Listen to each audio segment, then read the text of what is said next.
आज हम लोग बात करेंगे एक नए टॉपिक के बारे में। ठीक, जैसा कि आपको दिया गया विलेन, ठीक, जो क्लास 12 का दूसरा लेसन है, ठीक, विलेन के बारे में।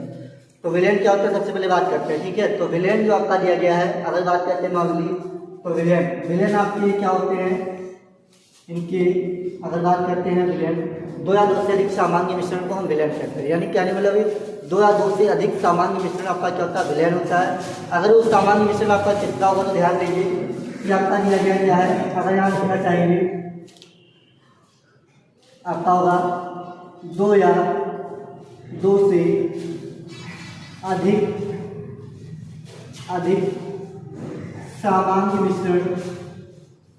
सामान्य मिश्रण, ठीक, दो या दो से अधिक सामान्य मिश्रण को हम क्या करते हैं, मिश्रण को विलेन कहते हैं, विलेन कहते हैं। ठीक, ये आपका सामान्य मिश्रण का मतलब होता है कि कोई चीज अपने आप में क्या हो जाए। अगर बात करते हैं सामान्य का मतलब क्या होता है, इसको कह सकते हैं आप द्विअंगी, और द्विअंगी का मतलब यहाँ से हो जाएगा, एक आपका हो जाएगा विलेय और दूसरा क्या हो जाएगा, विलायक। ठीक, विलायक ये आपका, यानी कहने मतलब आपका क्या दिया गया है कि विलेन आपके दिया गया जो है दो से अधिक सामान्य मिश्रण को हम विलेन कहते हैं। और इसमें हमने कहा सामान्य का मतलब क्या होता है आपका द्विअंगी का मतलब क्या होगा, विलेय और विलायक। ठीक, या इसको हम कह सकते हैं अगर बात करते हैं तो इंग्लिश में इसको कहते हैं होमोजीनियस। ठीक, होमोजीनियस और आपका हो जाएगा क्या ये, मिक्सचर। ठीक, ये आपका ये। अब बात करते हैं कि नॉर्मली अगर आपको परिभाषा नहीं पता है तो आप इतना बता सकते हैं, विलेय प्लस विलेय और विलायक को ये क्या कहते हैं, विलेन, ये आपका। ठीक, अब बात करते हैं यहाँ से कि विलेय क्या होता है। विलेन में जिसकी मात्रा कम होती है, विलेन में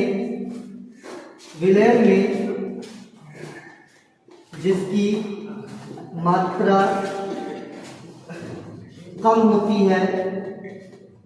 कम होती है उसे क्या कहते हैं, विलेय कहते हैं। ठीक, ये आपका हो गया। अब बात करते हैं कि विलेन में एक भाग का आपका पता चल गया कि विलेन में जिसकी मात्रा कम होती है इसे क्या कहते हैं, विलेय। अब दूसरी बात करते हैं तो आप इसको आप यहाँ समझ लीजिए कि विलेन में जिसकी मात्रा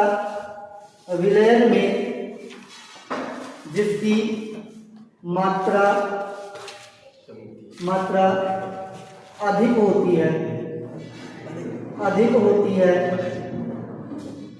होती है उसे क्या कहते हैं, उसे विलायक कहते हैं। ये आपका होगा। ठीक, यानी अगर बात करते हैं कि विलेन के दो घटक आपके होंगे, दो घटक कौन कौन से आपके दिए गए हैं, विलेय और विलायक। अब बात करते हैं कि विलेय क्या होता है, विलेय में जिसकी मात्रा कम होती है उसे क्या कहते हैं, विलेय कहते हैं। और विलेय में जिसकी मात्रा अधिक होती है उसे क्या कहते हैं, विलायक कहते हैं। ठीक, अगर नॉर्मली आपको परिभाषा नहीं पता है कि विलेय किसे कहते हैं, ठीक है, तो आप कह सकते हैं विलेय और विलायक का घोल ही क्या कहलाता है, विलेय कहलाता है। अगर विलेय की परिभाषा आपको पता है तो आप क्या बताएंगे, दो या दो से अधिक सामान्य मिश्रण को हम विलेय कहते हैं। अगर नॉर्मली बात करते हैं तो सामान्य का मतलब क्या होता है, द्विअंगी का मतलब होता था एक विलेय होगा दूसरा विलायक होगा। ठीक, फिर आगे इसमें हम बात करते हैं कि इसी में आपका आता है विलेन में नॉर्मली पूछा जाता है आपका तनु विलेन, और इसी में पूछा जाता है आपका सांद्र विलेन। तो सबसे पहले बात करते हैं तनु विलेन क्या होता है। तो तनु विलेन में आप इसको समझ सकते हैं ऐसे, यानी कि विलेन बराबर आपका हो जाएगा, विलेन बराबर होगा आपका क्या, विलेय प्लस विलायक, ये आपका। ठीक, तो अगर बात करते हैं, अगर इसको हम प्रैक्टिकली लेते हैं तो आपका क्या हो जाएगा कि अगर जैसे मान लेते हैं विलेय के स्थान पर क्या हो जाए, चीनी, और यहाँ विलायक के स्थान पर क्या लेते हैं, जल। ठीक, तो आपका क्या होगा कि अगर हम चीनी की मात्रा यहाँ 30% कर दें और जल की मात्रा कितना कर दें, 70%, तो टोटल यहाँ का जो विलेन बनकर आएगा कितना हो जाएगा आपका, यानी इसको आप नॉर्मली कह सकते हैं, क्या आप बोल सकते हैं इसको नॉर्मली शरबत, ठीक। तो यहाँ से जो बनकर आपका आएगा वो कितना होगा 100%, ठीक। तो ध्यान देंगे तनु विलयन किसे कहते हैं, वह विलयन जिसमें विलय की मात्रा कम होती है उसे क्या कहते हैं तनु विलयन, ठीक। जैसे कि हमने यहाँ बताया कि विलय की मात्रा कम यानी कि 30% आपका और विलायक की मात्रा कितना 70% यानी कि आपका ये देगा। तो जल आपका 70%, चीनी 30%, इन दोनों का जब सम करेंगे तो आपका कितना आएगा 100%। तो इस प्रकार कह सकते हैं आपका क्या होगा ये तनु विलयन, ठीक। अब बात करते हैं कि शांत विलयन क्या होता है। तो शांत विलयन में भी सेम वैसे कंडीशन कर देंगे कि आपका ये हो गया विलयन बराबर होगा क्या विलय प्लस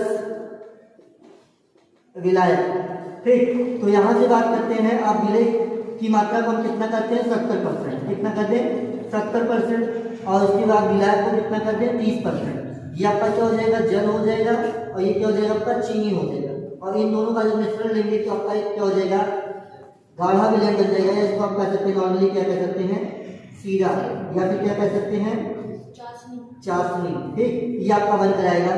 तो ये आपका क्या कहलाएगा शांत विलयन, ठीक। और ये क्या कहलाएगा आपका तनु विलयन। यानी कह सकते हैं कि विलयन में जिसकी मात्रा कम होती है, ठीक है, वो किसके आधार पर है तनु विलयन, और विलयन में जिसकी मात्रा अधिक होगी आपका शांत विलयन। या आप नॉर्मली कह सकते हैं कि वह विलयन जिसमें विलय पदार्थ की मात्रा अधिक होती है वो शांत विलयन कहलाता है, और वह विलयन जिसमें क्या होता है विलय पदार्थ की मात्रा कम होती है वो क्या होता है आपका तनु विलयन, ठीक है।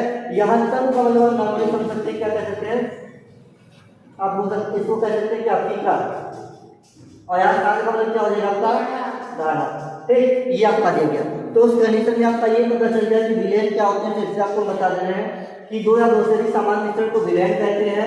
नॉर्मली क्या होता है विलय प्लस विलायक को विलयन कहते हैं, ठीक। अगर बात करते हैं हमने आपको भी बताया सामान्य का मतलब होता है क्या द्विअंगी, द्विअंगी का मतलब होता है विलय और विलायक होता है, और यहाँ क्या होता है सामान्य को हम इंग्लिश में क्या कहते हैं होमोजीनियस, ठीक है। ये आपका दे गया। फिर हमने क्या बताया कि विलायक क्या होते हैं विलयन में जिसकी मात्रा अधिक होती है उसे विलायक कहते हैं, और दूसरा हमने क्या बताया विलयन में जिसकी मात्रा कम होती है उसे विलय कहते हैं, ठीक।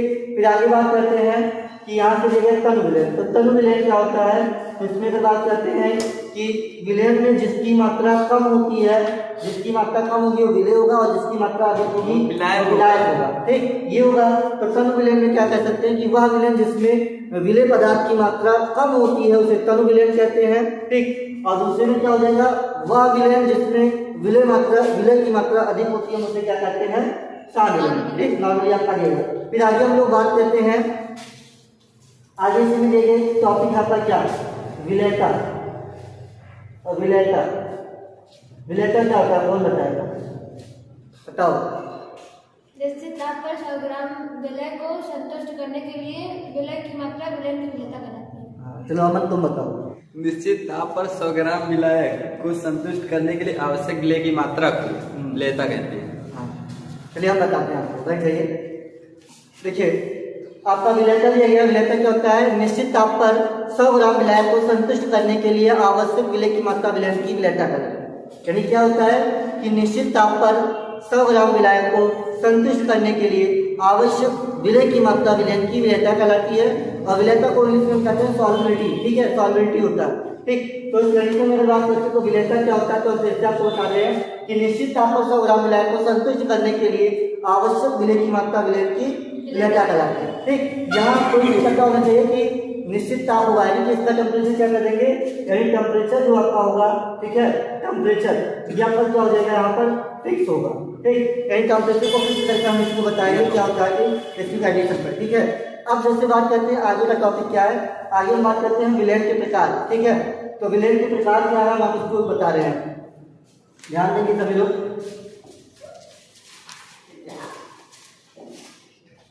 देखिए ध्यान देंगे। अब बात करते हैं टाइप्स ऑफ सॉल्यूशन, ठीक। यानी कि विलयनों के प्रकार, ठीक। तो विलयन कितने प्रकार के होते हैं आपके, ठीक है।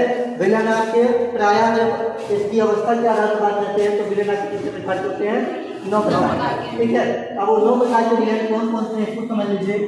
जैसे अगर आपका दिया गया है नॉर्मली यही समझते हैं,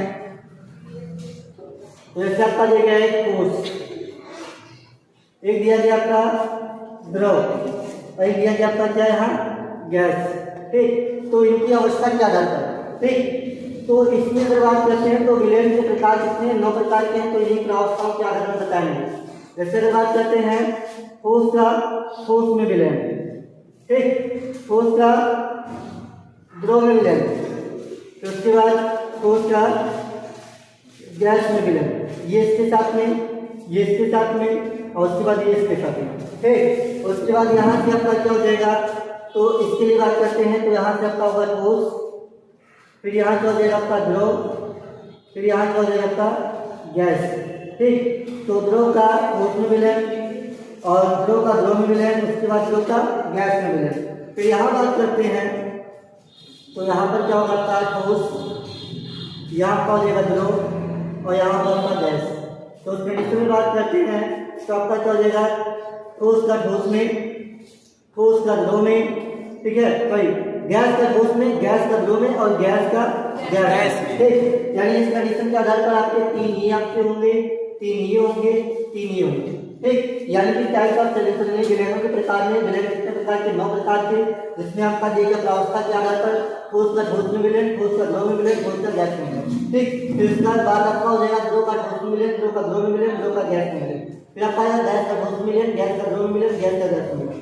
यानी इस प्रकार से विलयन कितने प्रकार के होंगे, 9 प्रकार के। ठीक, फिर आगे हम लोग बात करते हैं, आगे इनके एग्जाम्पल के बारे में बात करेंगे। तो एग्जाम्पल में जैसे ठोस का ठोस में विलयन क्या होता है, अष्टधातु की मूर्तियां हो जाएंगी। ठीक है, उसके बाद ठोस का द्रव में विलयन यानी कि बर्फ को गर्म पानी में डाल देंगे तो ये आपका हो जाएगा। आगे बात करते हैं ठोस का गैस में, जैसे कपूर आपका हो गया। ठीक, फिर यहाँ बात करेंगे द्रव का ठोस में, तो द्रव का ठोस में यानी कि जैसे चीनी पानी, ठीक है, उसका द्रव का द्रव में यानी कि जैसे आपका अल्कोहल का पानी के साथ में। फिर द्रव का गैस में विलयन यानी कि जैसे आपका क्या है, जल को हम स्टीम के रूप में चेंज कर देंगे कि भाप के रूप में, ठीक, जल वाष्प जिसे कहते हैं। फिर इसके बाद आता है ठोस का गैस यानी गैस का ठोस में, गैस का ठोस में यानी जलते हुए कपूर को अगर ठंडा करते हैं तो आपका जो है नेफ्थालीन या फिर कपूरीन दोनों को करते हैं तो ये रेयर कंडीशन में प्राप्त हो जाएगा। फिर बात करते हैं आपका गैस का द्रव में विलयन, तो गैस का द्रव में विलयन जैसे आपका क्या है कि जल वाष्प है उसको अगर ठंडा कर लेते हैं तो द्रव के रूप में बदल जाता है।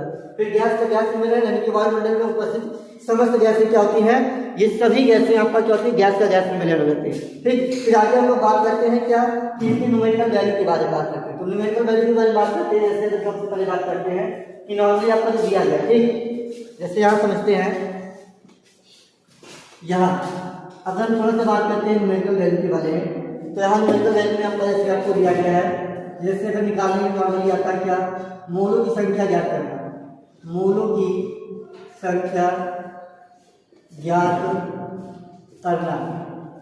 तो यहाँ क्या होता है, इसमें फार्मूला होता है, क्या होता है, मोलों की संख्या बराबर, मोलों की संख्या बराबर पदार्थ का ग्राम में भार, पदार्थ का ग्राम में भार बटे पदार्थ का अणु भार। एक फार्मूला ये होगा बेसिक। ठीक, फिर उसके बाद इसी से आगे भी आपको मिलेगा जो विलयनों की सांद्रता के आधार पर बताया था, तो टॉपिक आपका इसमें इंपॉर्टेंट जो है वो मिलेगा मोलरता।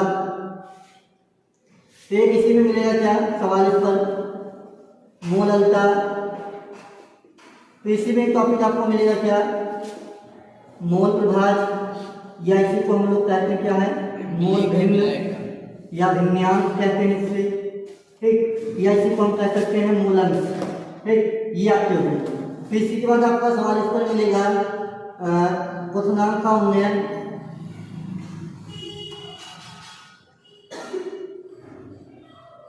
क्वथनांक का उन्नयन।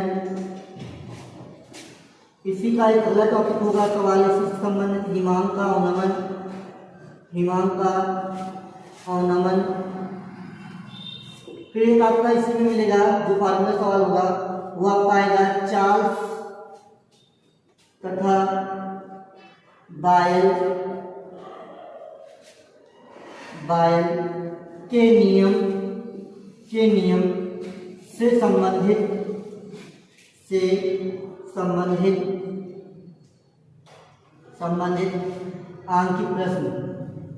आंकिक प्रश्न। ये इतने टॉपिक आपके इसमें न्यूमेरिकल के जो दिए हैं ये इंपॉर्टेंट है। ठीक, तो सबसे पहले अगर बात करते हैं ये आपका टॉपिक दिया गया है, ठीक है, इसके बारे में बात करते हैं। ठीक, तो इसके बारे में बात करते हैं कि मोलों की संख्या बराबर का पदार्थ का ग्राम में भार बटे अणु भार। तो मोड़ों की संख्या जो आपको निकालना है उसको निकालने का 2 तरीका है, ठीक है। 2 तरीका कहने को नॉर्मली आपका क्या, सबसे पहले आपको याद क्या होना चाहिए कि किसी भी परमाणु का परमाणु क्रमांक को परमाणु भार याद होना चाहिए। तो परमाणु क्रमांक अगर याद होगा तो परमाणु क्रमांक के आधार पर परमाणु भार का निकालेंगे, ठीक। तो जैसे अगर हम बात करते हैं क्या कि सबसे पहले अगर हम बात ही करते हैं परमाणु भार और परमाणु क्रमांक दोनों के, जैसे अगर बात करते हैं परमाणु क्रमांक का, परमाणु क्रमांक फिर परमाणु का नाम, फिर उसके बाद उसका परमाणु भार, ठीक, ये बात करते हैं। तो सबसे पहले अगर बात करते हैं सीक्वेंस में, तो आपका 1 होगा, 2 3 4 5 6। पहले नंबर पे क्या होगा, परमाणु का नाम अगर बात करते हैं तो आपका हो जाएगा हाइड्रोजन। दूसरे पर क्या हो जाएगा आपका हीलियम। फिर इसके बाद यहाँ मिलेगा तीसरे नंबर पर आपका क्या, लिथियम। फिर चौथे नंबर पर आपका क्या मिलेगा, बेरिलियम।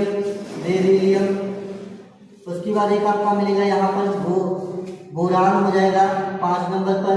6 नंबर पर कार्बन हो जाएगा, ठीक। तो अगर बात करते हैं तो जैसे आपको दिया गया है 1 3 5, ठीक, ऐसे आगे आपको मिलेगा 7 नंबर पर क्या हो जाएगा आपका नाइट्रोजन, ठीक, ये सभी हो जाएंगे। तो इसमें निकालने का तरीका क्या होता है, इसका एक रूल होता है। इसका एक रूल ये होता है कि सबसे पहले बात करते हैं, होता है सम संख्या और एक होता है आपका विषम संख्या, ये आपका देगा, ठीक। तो आपका मिलता है क्या, ये इवन होगा और ये क्या हो जाएगा आपका ऑड हो जाएगा। तो इवन नंबर का जो होता है इसका निकालते हैं और जो ऑड का होगा उसका, तो ऑड के लिए फार्मूला होता है 2 × n और इवन के लिए होता है 2 × n + 1, इस पर निकालते हैं। तो जैसे अगर बात करते हैं, जैसे हम किसी विषम संख्या को लेते हैं, विषम संख्या को जैसे हम मान लेते हैं यहाँ पर, जैसे यहाँ से लेते हैं इसको, मान लीजिए हमने यहाँ से लिया क्या 3 नंबर, ठीक, इस विषम संख्या पर, तो यहाँ 3 लिखते हैं तो n बराबर 3 और 3 है क्या आपका विषम, और उस कंडीशन के आधार पर इस फार्मूले पर रखेंगे तो आपका आएगा कितना, आ जाएगा आपका 2 × 3 + 1, तो 3 × 6 + 1, टोटल कितना होगा 7। तो 7 जो आएगा ये लिथियम का क्या हो जाएगा, परमाणु भार, ठीक। तो ऐसे बात करते हैं तो नॉर्मली इसका हो जाएगा, तो इसका आपका होता है 0.008 हो जाता है, ठीक।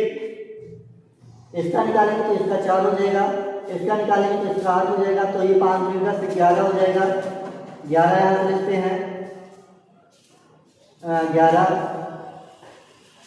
5 × 10 = 11, फिर इसका निकालेंगे तो इसका 12 हो जाएगा। यहाँ नाइट्रोजन के लिए क्या होता है, 2 मिलते हैं, एक आपका हो जाएगा 14 और दूसरे 15, लेकिन यहाँ लिखा जाएगा 14, ठीक, ये आपका होगा। तो यहाँ तक हो गया। फिर आगे बात करते हैं इसी में, अगर हम क्या होता है आगे लिखते हैं, जैसे हमने 7 तक बता दिया आपको, फिर आगे जैसे हम यहाँ लिखते हैं क्या, आगे हम लिखते हैं जैसे 7 के बाद फिर यहाँ से संख्या को हटाते हैं, 8 9 10 11 12 13 14, और यहाँ से इसको हटाएंगे यहाँ से, तो आपका 8 नंबर के साथ क्या हो जाएगा, यहाँ ऑक्सीजन, और यहाँ हटाएंगे इसको, 9 नंबर पर रखेंगे। 9 नंबर पर आपका क्या आ जाएगा, 9 नंबर पर आपको मिलेगा फ्लोरीन।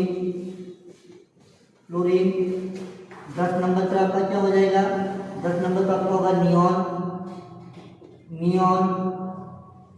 और 11 नंबर पर आपका क्या हो जाएगा, सोडियम। फिर 12 नंबर की बात करते हैं तो आपका हो जाएगा क्या, मैग्नीशियम। फिर 12 के बाद आपको मिलेगा 13 नंबर का होगा एल्यूमिनियम।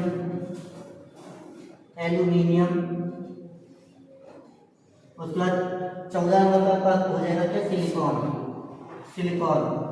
तब यहाँ पर भी बात करते हैं, अगर इसको यहाँ से हटाएंगे फिर बात करते हैं, जैसे 8 दिया गया तो 8 का दोगुना हो जाएगा, ये सम संख्या पर आधारित हो जाएगा, तो 8 का हो जाएगा इस फॉर्मूले पर, तो 2 × आपका 8 यानी कि 8 × 16 इसका हो जाएगा।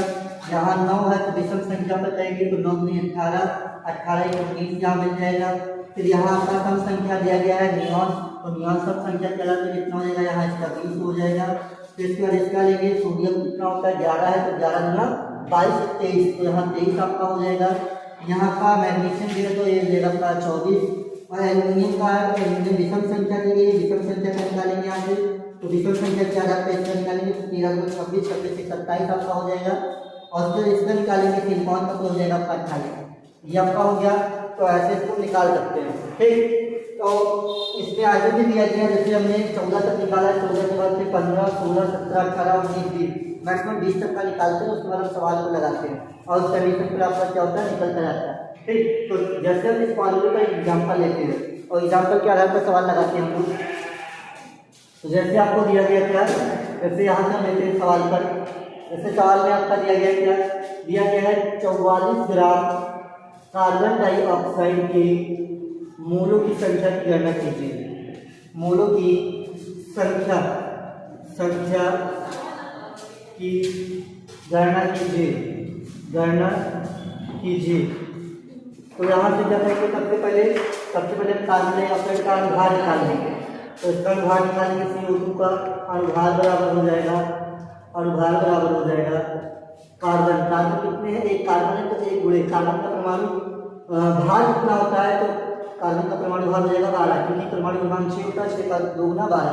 फिर प्लस आपका देगा ऑक्सीजन की संख्या कितनी है, 2 है, और मल्टीप्लाई ऑक्सीजन का होता है कितना, परमाणु क्रमांक 8 होता है, परमाणु भार 16, क्योंकि 8 में 16, तो इस कंडीशन में आपका 16, तो इस कंडीशन में आपका बनेगा 12, ये हो जाएगा, प्लस आपका हो जाएगा 16 गुना 32, और इन दोनों को जोड़ेंगे आएगा कितना, 44।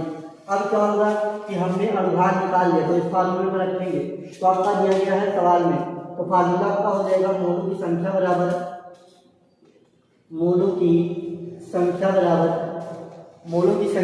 आपका क्या हो जाएगा, यानी कि यहाँ पदार्थ का ग्राम भार कितना है, 44 ग्राम, तो यहाँ 44 लिख देंगे। फिर बटे दिया गया है अनुभार कार्बन डाइऑक्साइड का कितना होगा, 44, और इससे दोनों कैंसिल कर देंगे, आएगा कितना 1, यानी मोलों की संख्या कितना है 1, ठीक। तो इस कंडीशन में आपका यहाँ से ये पता चल गया है कि मोलों की संख्या निकालने के लिए सबसे पहले आपको क्या पता होना चाहिए, किसी भी परमाणु का परमाणु क्रमांक और परमाणु भार पता होना चाहिए। अगर परमाणु क्रमांक आपको पता है तो सब विषम के आधार पर परमाणु भार को लिखकर क्या होता है, उसके परमाणु भार से हम अणुओं को निकाल सकते हैं, ठीक है, जो कि आपका इंपॉर्टेंट टॉपिक दिया गया है।